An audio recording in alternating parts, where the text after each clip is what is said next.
This week we welcome Jean Barlow from the UK. Jean has had a career in teaching across all ages and groups of children in mainstream special education and hospital school for children with learning disabilities. Jean currently works with Professor Francis McGlone of the Neuroscience Department at Liverpool's John Moore University, researching the impact of the nurturing touch on children's health and well-being. And it goes on and on and on. So I'm not going to read any more, but welcome, Jean. Thank you for joining us today. And my first question is, what took you from teaching to almost mental health? Well, it was mental health. I became a CAMS teacher in a school in a hospital. After my second daughter, I wanted to move away from teaching whole school,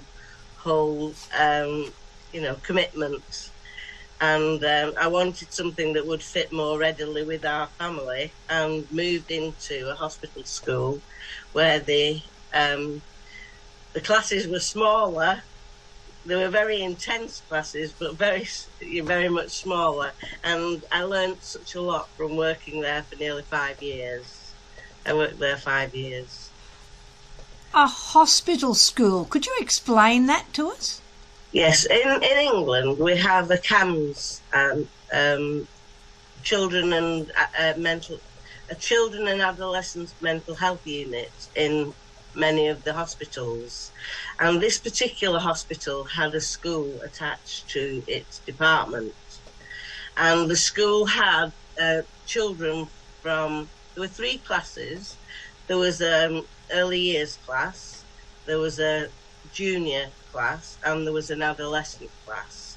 And my role was as an adolescent teacher, so I would be responsible for all subjects, and I would be focused on improving the children's understanding of the way things were in schools and the kind of expectations that there were for them in school, and to try to help them and the families come to terms with their difficulties. So it was different anyway. The children there, were they physically ill, or were there, learning disabilities, or how did that work? It worked. There was a range of all different kinds of problems. Some children had eating disorders. Some children had fear and anxiety, and some had difficulty interpreting routines and understanding cause and effect and things like that. So, right. But often the trauma was within the family. Often it was precipitated by an event, but not always.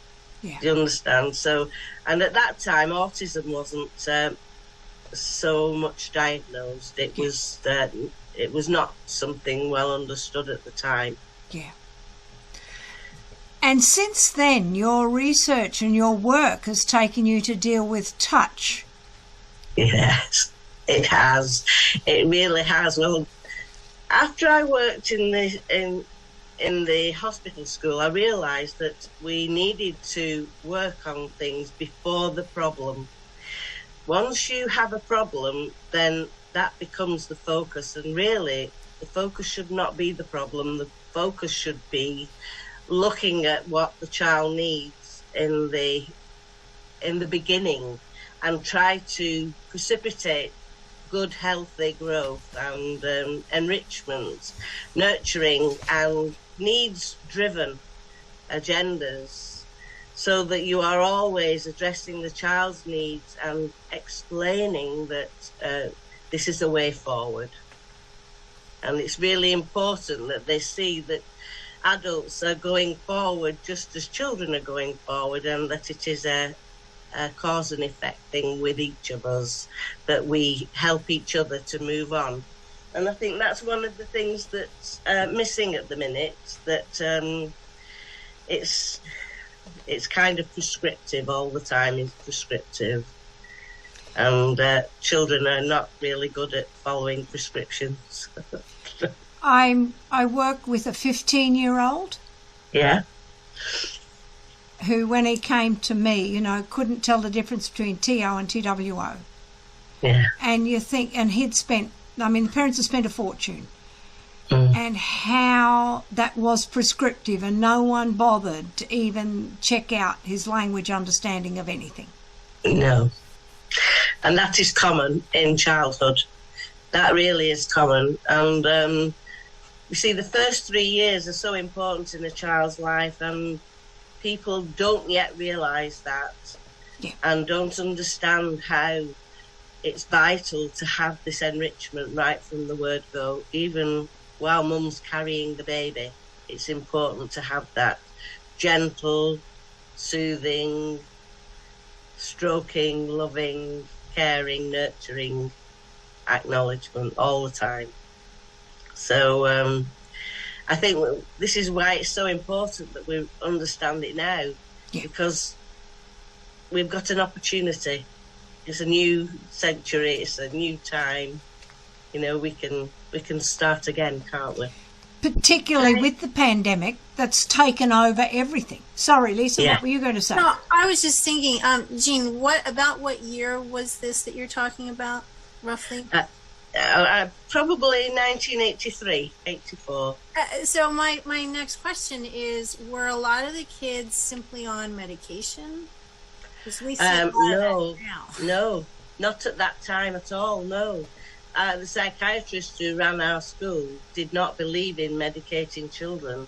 And she would often, in discussion with the parents, say, by the time they're 18, you will see that they will have learned. But it's about consistency, and it's about security and keeping routines and making them feel safe.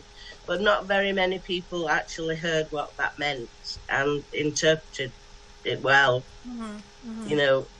Not everyone. You see, you often parent the way you've been parented, and unless it was that bad, you carry on doing what was done to you. And that's sadly what's happening now, that it's just repeating itself over and over again. And this is why it's important schools change this trauma-informed approach. You work with, let me get his name, with Francis McClone at the Neuroscience Department. Can you tell us about the work you're doing with him and what's happening with that? What's his research? The research is about looking at childhood stress and acknowledging it. We were in the middle of a research when the pandemic struck. And unfortunately, we didn't finish getting the full results. We're looking to start again, but obviously it's not cleared from the pandemic. And we are working on finding new schools to start, because we've done the work with the schools and we can't go back to the schools that we used. But it's about taking cortisol samples before we begin the work and after. And of course, there's ethics to be considered, and there's the children's desire to take part or not to take part. Because with my touch work, respectful touch is about the child choosing how they feel, whether they feel like they want to take part or not. And I try to encourage a whole school approach so that it doesn't matter whether it's today or tomorrow, but that everybody is respectful of each other as they play the games and participate in the work. So it's. You think in America we have a lot of no hands, no touching rules, and that's, I don't know. I can see really why that has on it, but it's really bad for children. That it really is bad for children, because the soft stroking, the respectful touch, the gentle soothing is vital for the stimulus of the brain, so that the child grows emotionally, socially, self-esteem is intact, and they can concentrate for longer. There have been tests done that show that a child who is regularly massaged by his colleague or his mum or by someone every day, they are able to concentrate for up to 30 minutes longer than someone who doesn't receive that kind of gentle stroking touch. So it's really important that people understand that soothing your child is not sissy or softy or making them mad. It's about giving them something that reassures them, that helps them belong to themselves, understands the separation of my body and yours, and what's respectful touch and what isn't. And by giving a child a voice, you are giving the child opportunity to say, I don't want you to touch me. Yeah, that's interesting. Empowering. And that's what needs to happen. And it needs to happen quickly, because children need to have that confidence that they don't have to succumb to adult, requests or intrusion. And it happens all over the place.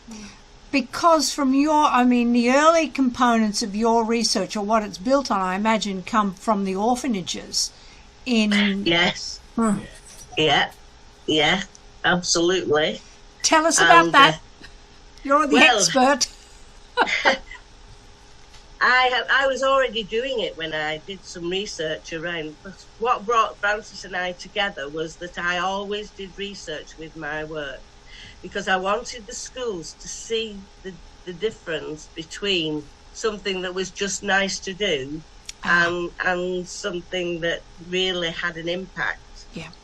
And of all the schools, I kept a log of who you play with, what was the attendance, what was your maths and English, mental maths, mental English scores, so that you were picking up this quick data that you could tell the difference from this day to next day, you know what I mean?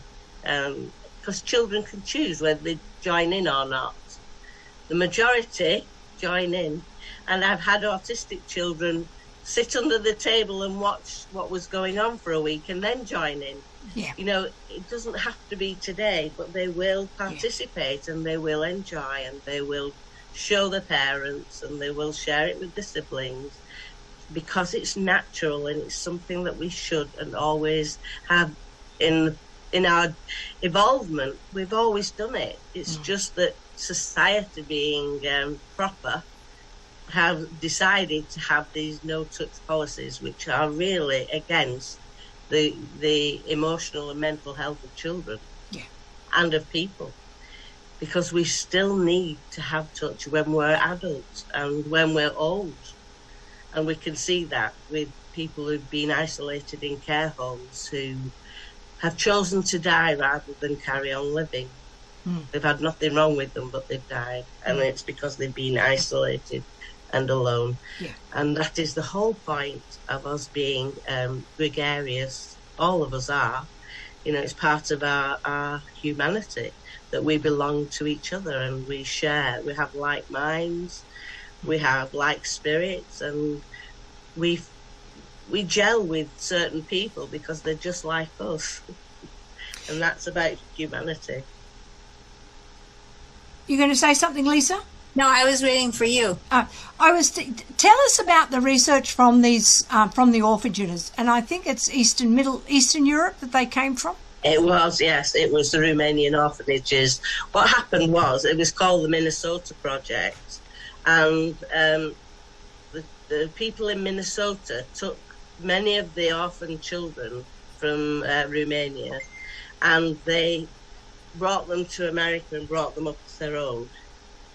But the information that gave them that impetus was that they heard that the children, they had all these babies in cribs, in rooms, and the only children that seemed to thrive were the children that were nearest the door, where the nurses stationed. They would travel from one ward, one room, to the next room. The children that were on that pathway of the nurse going from hither to thither, they thrived because the nurses would talk to the babies and calm them and, respond to them when they were going from here and there. The babies who were in the centre of the room, more often than not, died even though they were fed regularly and they were changed regularly, a lot of them died because they were not interactive. They had no purpose to live. And I think the researcher was a man called Alan Shore. I think he's still working. But I can't remember. You know, his name sticks out in my mind when I did that research. Yeah. And I felt that confirmed it with me, that the work that I knew that I was doing that was good and had an impact, I knew that was making a difference to the children. Yeah. And that's how I did it.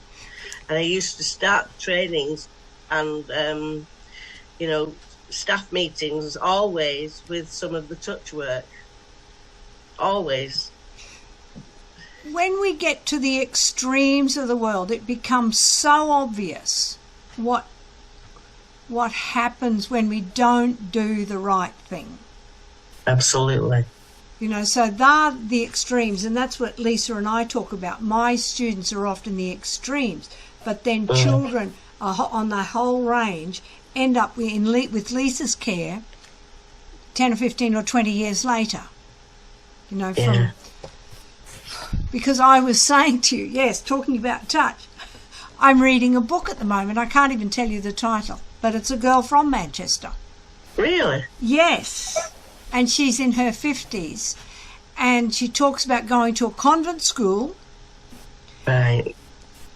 And being dyslexic, and then answer this question. Every time she got it wrong, she was smacked. And she ended up with a huge bruise on her thigh. And the nuns just covered it and said, don't tell your parents. That's also touch, but not a touch we ever need to remember. No. Those are there are two types of nerve in our skin. There's the myelinated nerve and there's the unmyelinated nerve. Now, the C-tactile afferent, which is the one that responds to the gentle touch, goes more slowly to the brain and distinguishes the pleasure. The fast-moving one gives you the pain. Instant. Do you understand?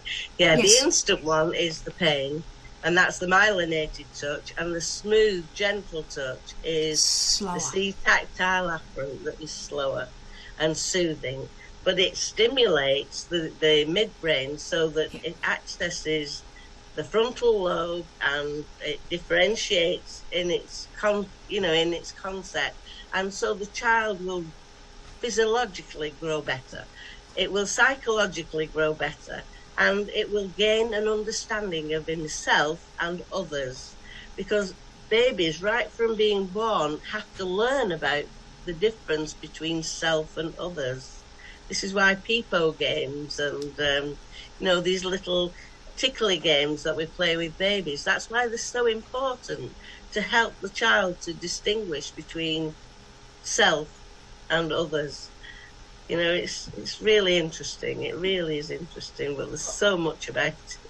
Yeah. I know when I was in school, which was a while ago, we would go out on the playground and play tag and play rugby and touch rugby and all this, and we, touch each other and shove each other. And then when my kids were in elementary school, they weren't allowed to play tag because they weren't even allowed to tag your it. And I'm thinking, really? I think that's overboard. And as you're now pointing out, that's actually detrimental. But I think our society is, I don't even know what to say about that. I'm speechless, and that's hard to get me speechless. It is important, but I don't think people understand how vital it is. If you let two children play, one will sit as close to the other as possible. And that's because in its evolvement, in your baby's evolvement, it's being surrounded by touch all the time to stimulate the cell growth. And, when it's being born, it's being massaged as it's coming, and the oxytocin's going from the mum to the baby to help it take away the trauma of being born. But that is so important, the pain that transfers the oxytocin to the baby, because it takes away the memory of being born. Wow.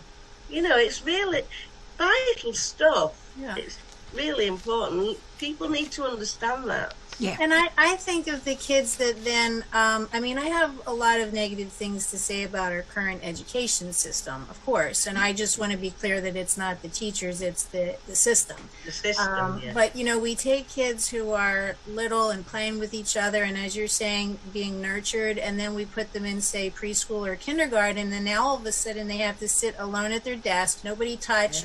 You get onto the carpet for carpet time and you can't touch anybody, and it's such an unnatural state. And I'm sure there'd be people that would argue, well, they have to learn rules and all this, but I find that it's so unnatural what we do to them early on that starts this anxiety almost. It does. I hate to say that, but yeah, but it's true. Yeah, it's true. Absolutely true what you're saying. There are more children with mental health disorder now than ever before. I never considered that, though. I know that we push kids harder and harder and earlier to read and to do academics, and we think that's not so good. But I never thought of it in terms of taking a child's natural curiosity and need for being nurtured and then saying, sorry, you can't do that for the majority of the day. In school. That's interesting. Yeah. When I first started teaching, I had very long hair and very short skirts. It was in the 60s. And my children, when I was listening to them read at the table, would be stroking the back of my hair. I went home to my mum and I said, Mum, they treat me like a dog. I said, when I sit down listening to them, they're stroking my hair. She said, well, that's okay, lovey. She said, that's just because it must look nice. Your hair must just look nice at the back. And my mum kind of told me to forget about it, and so I did. But what's happened today is that people are seeing those kind of behaviours and negative, giving them a negative slant. They're not. It's normal for children to want to touch things that look different, and that's how you learn. Mm. In your research, and I'm sure you test for a lot of things, I'm assuming anxiety and depression and maybe how well they learn. Is that accurate? I don't do that. I do the taking account of what their attendance is like, because I don't belong to the school, because I'm not, that would be intrusive to have that kind of knowledge. No, what the kind of thing I gather are looking at the responses. Are they more regular? Are they on time? Are they doing better in the reading? Can they concentrate for longer? What are the play friends like? How do they interact with their friends? Is it better? Is the behaviour calmer? Those are the kind of the observational evidence that you can absolutely pick up from school to school. And all teachers say that the children are much, much calmer when they have participated in a child-to-child touch. Yeah. How about the incidence of bullying? Do you see a difference in that? You do indeed. It's definitely anti-bullying because because you're teaching them to be respectful right from the word go. You don't get pushing in the playground, because they get used to asking, is it okay if I do this? Is it okay if I do that? And that's what you're cultivating. You're trying to encourage them to talk about the difference between what they're feeling with the fingers and what they're feeling inside their bodies. You're making them mindful of those things. Yes. Because one of the reasons we do all of this work when learning is trauma is a lot of the kids that learn differently than the traditional school setting will get bullied. And then, that's another fear and anxiety that they have to deal with on top of the fact that they're not learning like the others maybe. And the anxiety that produces, then they're really not going to learn stuff. It just is, it's all related. But I never...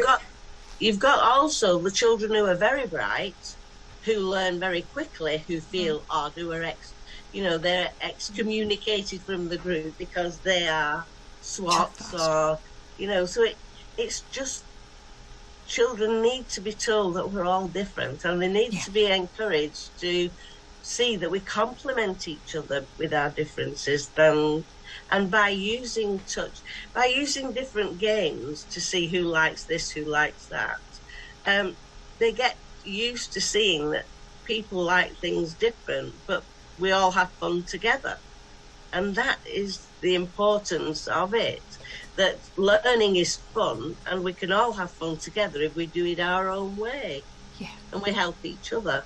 That's the best. That is, to me, that is just fantastic. Thank you. Because that's what we don't even talk about.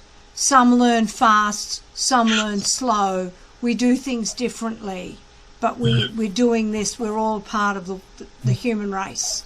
I think that's what we have to get back to. And I actually remember a girl when I was growing up who was moved to a higher grade, and she sort of did get ostracized. Yeah. So I see your point with that. Absolutely. I also remember playing Duck, Duck, Goose, and I think, it's such a shame that they can't play that anymore. Play that, I know. But that's the whole thing. I mean, you're taking fun out of play. And this is, if you don't put fun back in the classroom, then you're missing your children. I don't know what it's so much like where you live, but where I live, children cannot play outside very much because it's busy on the roads. There are too many accidents. There are too many people. So you don't see children playing together very often unless they're in a park with an adult and a few children together. And that wasn't how we were when we were growing up. We played outside. We went in for tea, and our children are not having those experiences. They're going to clubs. And some of it's with, there's too many people suing over this, that, and the other thing. Yeah. And kids aren't allowed to go outside and snow or the ice in case somebody falls. Yeah. And I mean, we had a jungle gym that was on top of concrete. Right. So if you fell, you went to the nurse and you got a Band-Aid and you were fine. But it's just a different situation at this point. And I don't think that's ever going to swing back around. But maybe I shouldn't say never. Well, we have to wait and see, because I think that there are changes coming. I'm absolutely convinced that changes will come. And I do hope that a lot of the research that has been done will influence the educationalists who make the decisions about, these status of systems in schools. Yeah, so... I can't say anything because I'm watching a little first grader. He's my adopted grandson go to school, and they have, because of COVID now they've got screens up. At lunchtime they sit at their desks. They're not allowed to leave their desk and watch TV. Oh, it's tough. Yeah. I mean, horrible. Yeah, it's so alien to childhood, isn't it? Really, and we don't know. We have no idea what will happen next, really, because COVID is definitely here to stay. It's not something that's... we're going to have to learn how to deal with it and be more successful than we've been up to now, haven't we? Still quite high where we are. It's certainly, I think, given the world a shock on multiple levels, and I don't think we've even come close to even thinking about it. We think it's going to disappear like 1918. No. But the population, and we haven't even talked about the growth in population, which is part of the cause of this. Don't talk to me about it. I get distressed. Jen, what I wanted to ask you about, have you got any pictures of the brain to show how touch impacts the brain? Well, I do, but I've not got it with me. I haven't got anything on hand. That's fine. But send it to me, because when we put that up, that's what gets the audience in. When they see a picture of a brain between non-touch and touch, this is what happens. Because we've had a picture of, the brain stem and what happens when you freeze, fight or flight. Right, yeah. And what happens when children are relaxed, but to be in the executive state is where children start to think. And that's what you're talking about. Absolutely. And it's natural. It's what they're doing all the time. From being, the first 3 years of life, their brain grows immensely, and it kind of prepares them to be the adults. That's why it's really important to get a good send-off at the beginning. But because it's plastic, there are so many ways it can be come around it better, come round, and because that's another thing about humanity. We are able to overcome all kinds of disasters and win through. And I think the Paralympics are something to give us all encouragement and strength, no matter what we're going through. They show us that all things are possible, and I think it's just wonderful to see that.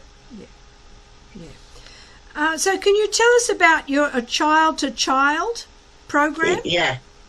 Well, it's only a very quick program of... it starts off in England, we socially shake hands. Yes. So we start off with a hand massage. And in a classroom, you've got a eye-to-eye contact.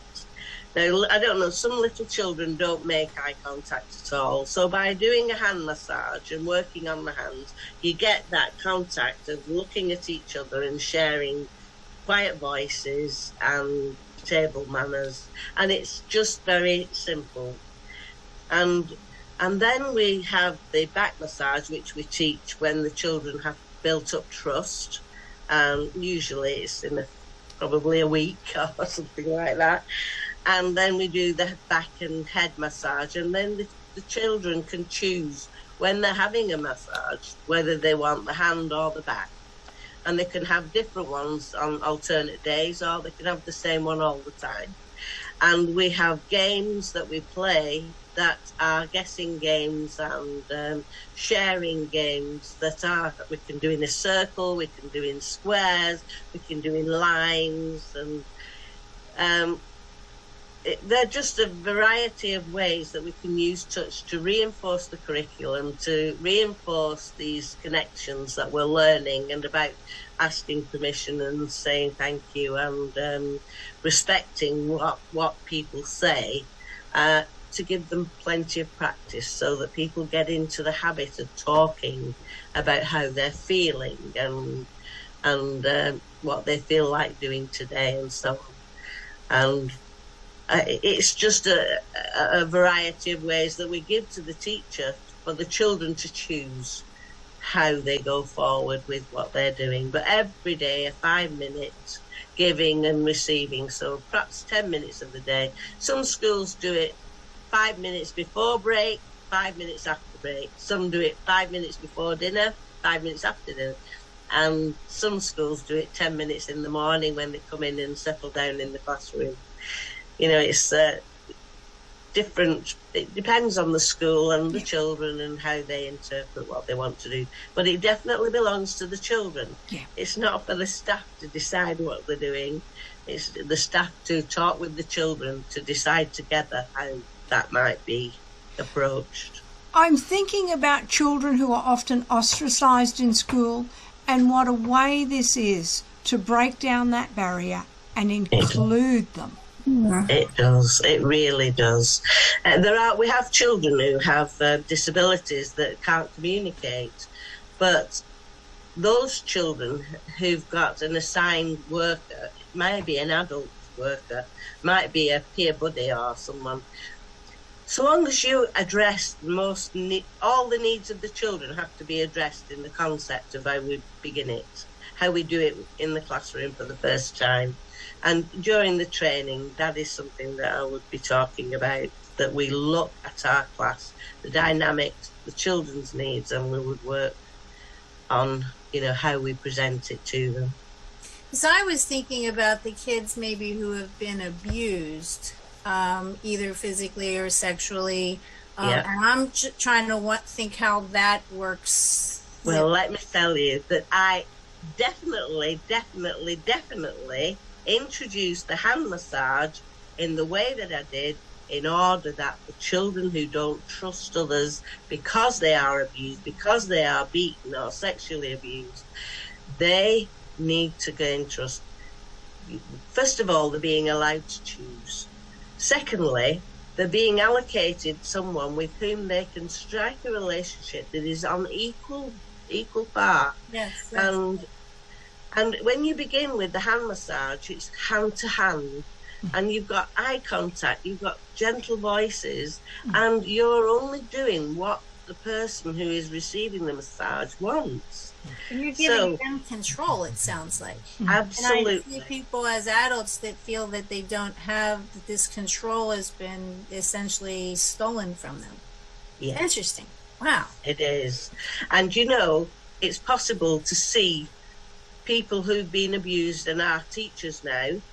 I recognise when I go into a classroom, I can tell whether or not the teacher has been abused by how they are working with the children on the peer touch.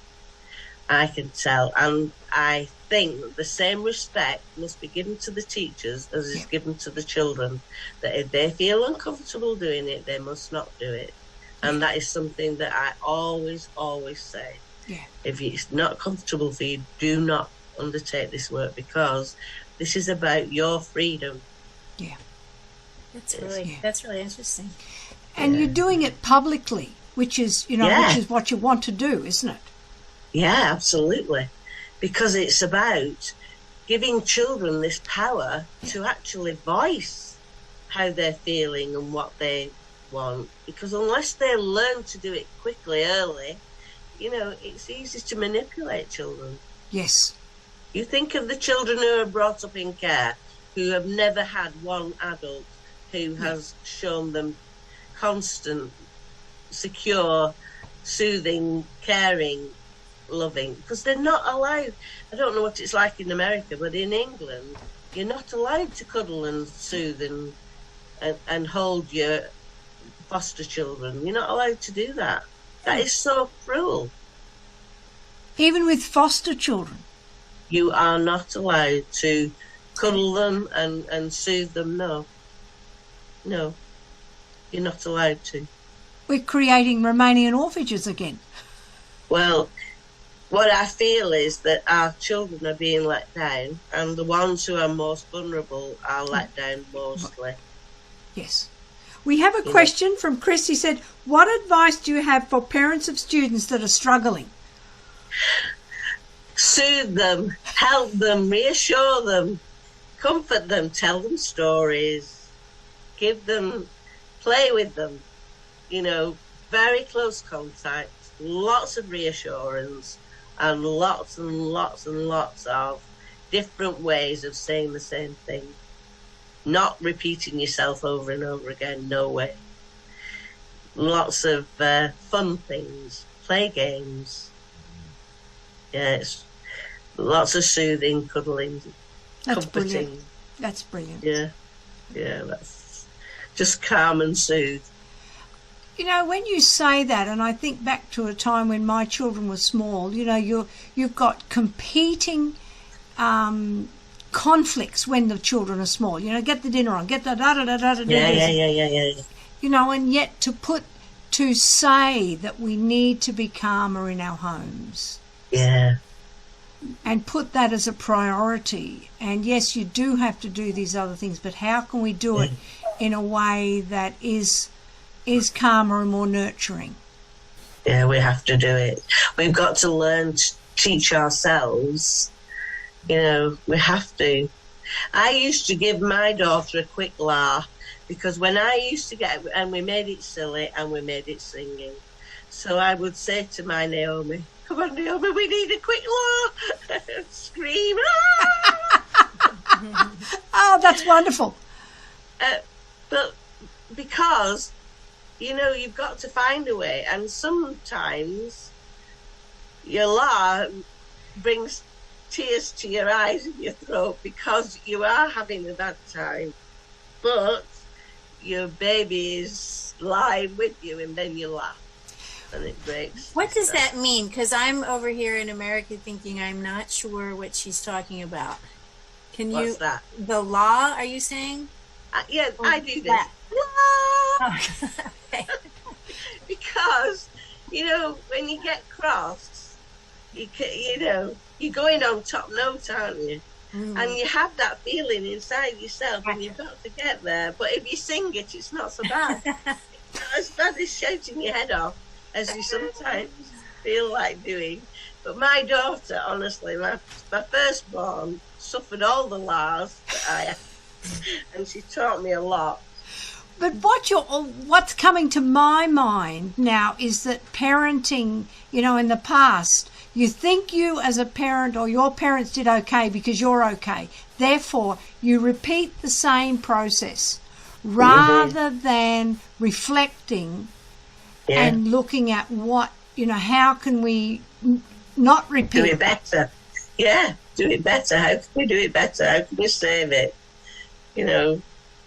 Nobody's perfect. And, I know I made mistakes, and I know I apologised a million times to my firstborn because I made loads with her, and perhaps different ones with my second one. But and I think you've just not to be afraid to say that you're doing it wrong, or you've done something that you wish you'd not done. Or it's about being honest and being the person you're meant to be. And I think recognising the inbuilt thinking patterns and processes that haven't been acknowledged in the past. Yeah, absolutely. We have another question. What would you recommend for teachers to help them better understand how to teach kids that are troubled? I think it's important to say to the troubled child, when they're not having a bad time, if there's anything you want to tell me, I will believe you and I will listen. I don't think you can do anything more than listen to whatever's troubling the child, and only when you hear what they've had to say can you help them get through whatever they're going through. I mean, I had a situation with a child who was, what can I say, agoraphobic. He wouldn't come into school. He was always off, right, okay. I took it as a success when he ran away to London. That was my success. He wasn't agoraphobic at all, but what I did was I gave him the confidence to do what he wanted to do rather than what, and I'm not saying that was the right thing to do. I'm not. I'm saying that you do what you can, and I took it as a success because he eventually found his own courage to do what he wanted to do. You can't live somebody else's life, and as a teacher you can only do what you feel is the right thing at the time. But you've got to be true to yourself and true to what, where you're working, where the children are, and where you want them to be. I think more teachers have to advocate for themselves. They don't have enough resources. They don't have enough time. They're getting asked to do more and more, and then we threw COVID at them, and a lot of them are getting fed up and leaving. I'm in the medical community, and we see the same thing. And we all need to stand up and say, this isn't working. We need to fix this. And the administrators at the top and people who are making these essentially laws or rules or whatever, they need to hear it, and they need to understand, because we are really raising kids who are going to become adults, and nobody's functional. Yeah. And this is why it's so essential now to rethink while we've got the chance. And do something radical. Get it done quickly. But that's why the science is so important. And I thank you for doing the work that you do. I would have never thought to do a study on that.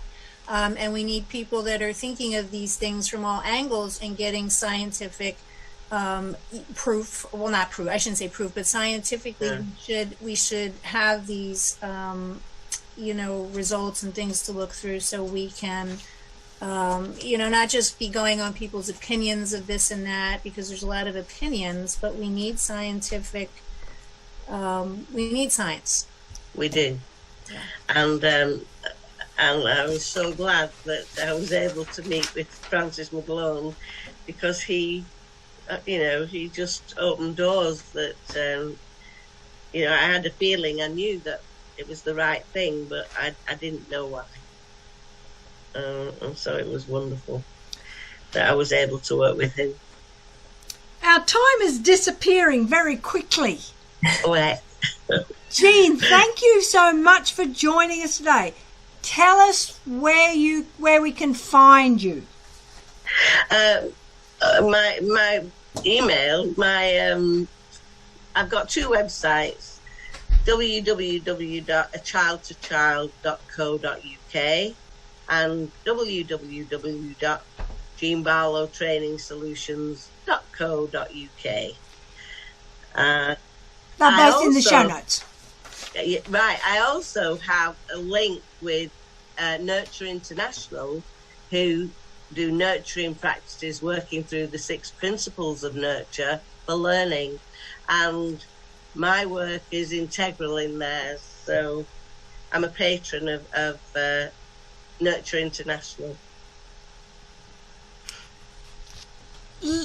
What you're doing to me is so important. It's so foundational in what we're doing with literacy, because if you don't have these foundational components, you put the rest on top, it's a foundation. It falls over. It does. Yeah. It comes with age, I think, Lois. I've tried everything else and it failed. It's that kind of thing. Lisa, where can we find you? Mostly on Facebook. I am also on LinkedIn, and if I ever remember my password for Instagram, I will be on that. My kids actually set that up for me while I was at work one night, so I was surprised to find out that I was on Instagram. And then Monday afternoons with Lois. Lovely. Well, next week we have another person from your part of the world. We're speaking with Pete Fire in the Belly. He's an author, entrepreneur, mentor, coach, property investor, and father of 3 beautiful girls. His mission is to help us find the potential to become the mightiest vision of ourselves. He's also dyslexic, so I'm looking forward to talking to him about all of this. And remember to hit the subscribe and the like button, share it with others, and I have to thank my son Isaac and his buddy Chris for all their work, because I could not do this without their help. Your links are in the description below. Links from Jean. Sorry? Just click on the links and you will access websites from the description below. Anything else? Lisa, thank you. Jean, thank you so much. I know it's late in the UK, so thank you for sharing with us. And I'll send you an email to remind you that I'd love a picture of the impact of touch on the brain. Right, well, okay. And thank you. Thank you so much.